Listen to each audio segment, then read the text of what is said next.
All right, guys, I just wanted to sift through some interesting trade proposals for Juan Soto potentially. A very unique situation where there's a number of different ways to actually trade for Juan Soto depending on if you want to take on that Strasburg or Patrick Corbin contract. So we're just going to go through a few different ones, give my instant reactions. There's a bunch of different Juan Soto proposals up on the site right now. This is MLB Trade Values, I think is what it's called. But you guys can see the basic idea is to match the value. So Juan Soto is currently valued at 193.7, and then the Cardinals, the team trading for Juan Soto, would have to get close to that value in prospects, and you can see basically their top three prospects, Jordan Walker being one of the top prospects in all of baseball, who I think he's only like 20 years old. And he's got a value of 61. Matthew Liberatore, another extremely valuable player. Dylan Carlson is in the MLB. He's been in the MLB for multiple years. But this is one way to do it. This is one idea where you basically just give up your entire farm for Soto. And then the Nationals, giving up Jordan Walker, Liberatore, that would hurt. But the thought process is you re-sign Soto, and now you have a franchise cornerstone superstar for the next decade. Juan Soto, minimum, is like a top three player in baseball, and he's extremely young. So that's one way to do it. That is the easiest way. Well, just it requires the least thinking. It's just giving up all your prospects for Juan Soto. The next one would be taking on Patrick Corbin's contract. So you can see Patrick Corbin, due to his horrible contract, his bad pitching, he has a total value of negative 54. So that brings Soto's value down to around 140. And this is a deal with the San Francisco Giants where they would be giving up many of their top prospects, as you can see, trading basically their entire farm for Juan Soto while also taking on Patrick Corbin's contract. This could be appealing for teams with weaker farm systems, to where maybe you still want to trade for Juan Soto, but you have a weak farm system. You can say, we might not have every top prospect, but we can save you significantly. I think in this situation, though, they would have to take on Strasburg's deal, not Corbin's, because Strasburg's is just horrific, and we'll get to that. But this is just another idea. Take on Patrick Corbin's sunken contract. If you're the Giants, maybe you don't have the prospect pool to match the total value that Juan Soto is worth. So you've got to do something like this. And the Giants are definitely a team that would be interesting in terms of trading for Juan Soto because of their current situation. They could definitely give Soto a massive deal, I would say, and be able to re-sign him. This is just the Padres offer, another straightforward offer. C.J. Abrams, one of the top prospects in baseball. Mackenzie Gore having a great rookie year. Trent Grisham, I think he's having a bad year right now, but he's still got great value. Guys, by the way, you see Trent Grisham with a 32 value, and people wonder why is it so high? He's not having a good year. He's young, he's had decent years in the past, and he's under team control for multiple more years. All of that factors into that number being 32 in terms of his trade value. That's why. It all factors in. Now, if Trent Grisham was a free agent next year, he'd have a lot less value because he would need to be re-signed. But the fact that he's under team control for multiple years, that's why these prospects are valued so highly. Mackenzie Gore, not even in arbitration. He's in his rookie year. He's going to have a ton of value, pitching extremely well as a rookie.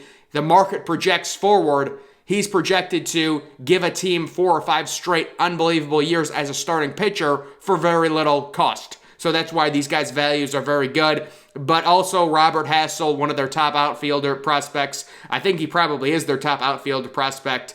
One of the best outfield prospects in the game. They're giving up their entire farm at that point for Juan Soto. We've got this one from the Blue Jays. So Juan Soto, I think the Nationals would prefer to trade Juan Soto to the AL if they could. I mean, if they get an unbelievable offer from an NL team, they're not gonna. I don't think they'd pass it up unless it was the NL Central or the NL East. They're not going to trade him in division. But this is with the Blue Jays, so it's taking on the Corbin contract and Juan Soto for basically their top farm prospects. Gabriel Moreno, the catching prospect, has a value of 70. I think he's a top 5 prospect in baseball. Recently got called up. So maybe the Blue Jays do something, just interesting values. So this is the Yankees. The Yankees, this I don't think this is even possible. So Nestor Cortez, that wouldn't make sense trading him right now. Gallo, they'll probably just DFA Gallo. Kiner Falefa, it makes no sense the Nationals would want him.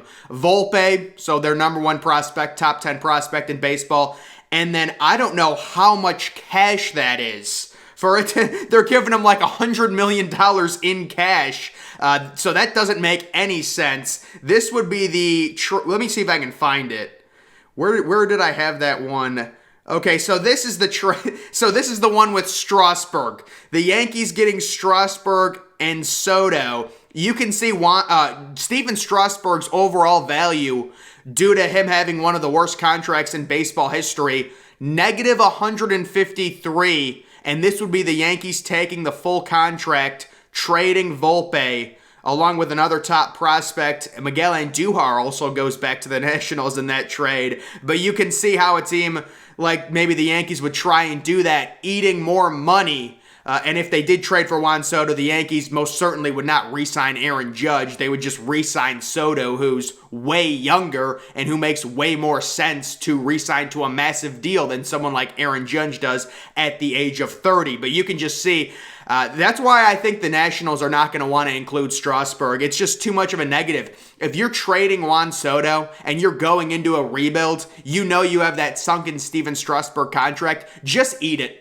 Just eat it, trade for the superstar prospects, and deal with it. Do one of the, just take an entire farm system. Like do a trade with the Cardinals where you get 3 top prospects. Trading Strasburg is going to significantly lower Juan Soto's overall value. You can see this trade with the Angels. The Angels getting Ohtani, Mike Trout, and Soto in the same lineup. They would also take on the Corbin contract. You can see the Nationals actually getting a significant more value with Marsh, Detmers, and Taylor Ward has crazy value. See, that's one of the things where it's like, he has no track record. This is Taylor Ward's first really good season. I don't know if he should have a trade value of 59. I know he's having a great year, but I don't think a team's going to value him like that. He's under contract, he's young, I know, but I don't know about that. This is fun. The Rays trading for Juan Soto. So you can see Randy Arozarena. I'm shocked he has an 81 trade value. He had a really good rookie year, but I don't know, is Arozarena really that good?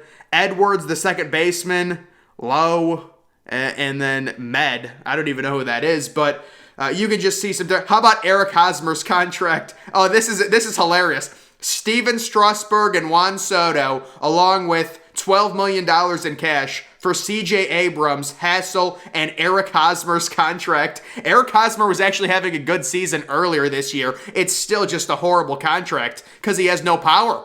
Negative 34.5 value for that contract. But guys, that's just some interesting trades I wanted to go over with Juan Soto. This is another Yankees trade with them just giving up their entire farm system, not taking on the Strasburg contract. That's basically their top 4 prospects right there, along with $90 million in cash. So totally realistic there for the Yankees. Who comes up with these trades? But guys, I think, I've said this before. I said this in my last video. They're going to trade Soto before the deadline. It makes too much sense. You're going to get the best haul for him. There's going to be multiple competing offers to look at. And if you wait until the offseason, it becomes less attractive because, now you only have 2 potential playoff runs with Juan Soto, but he'd still be absurdly attractive even with just 2 years left. Let's be honest. You could still get a massive haul. But this is interesting. It's just all the different ways teams can trade for Juan Soto. Do the Nationals want to get rid of the Steven Strasburg contract? Personally, if I'm the Nationals and I have this horrible contract, I'm embracing the rebuild and saying, you know what? We'll pay Strasburg $37 million to do nothing because I don't even think the dude can pitch anymore. He tried coming back. He got injured his first start back.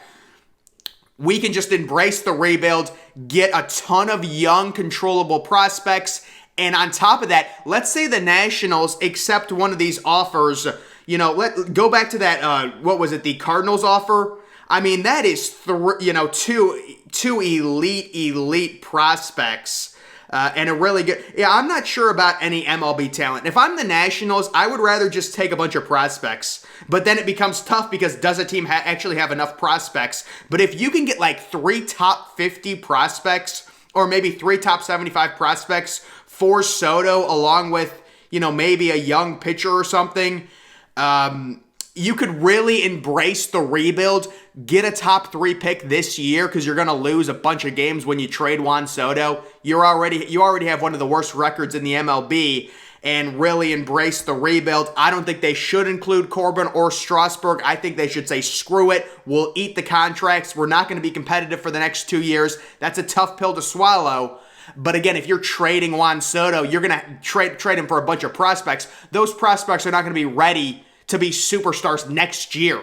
So if you trade Juan Soto, you're basically welcoming a rebuild, which is what you should do. You should trade Juan Soto. You gave him a big offer. He said no. You don't have a ton of money to play with because you're paying Steven Strasburg $33 million to do nothing. You're paying Patrick Corbin over $20 million or whatever it is to have a 7 ERA. If I'm the Nationals, it's a situation I'm getting as many young controllable prospects as I can for Juan Soto, and I am rebuilding using that young nucleus. And the team that best fits it, it'll be interesting. A lot of teams have, a lot of prospects to offer. There are certain teams where it's really hard to come up with the prospects to trade for Juan Soto. That's why you would have to say, listen, we'll take on Strasburg's contract. Or I said in my last video, maybe you get creative. Maybe you trade for Strasburg, you take on half his contract, and the Nationals keep half his contract. To where now, at least it's split. You're both paying $15 million. You're not footing the bill of $33 million for a completely sunken contract. But we will see what happens, guys. I'm expecting Juan Soto to be traded before the deadline. It makes too much sense. You're going to get a ton back for him. But, of course, if they did wait for the winter, they would still get a ridiculous haul for Juan Soto. I mean, because he would still have 2 years left on his contract. But right now, I think they will trade him. We will see. Make sure you're following me on Twitter. Link to that's always in the description. I'm, of course, the Depressed Ginger. Thank you for watching.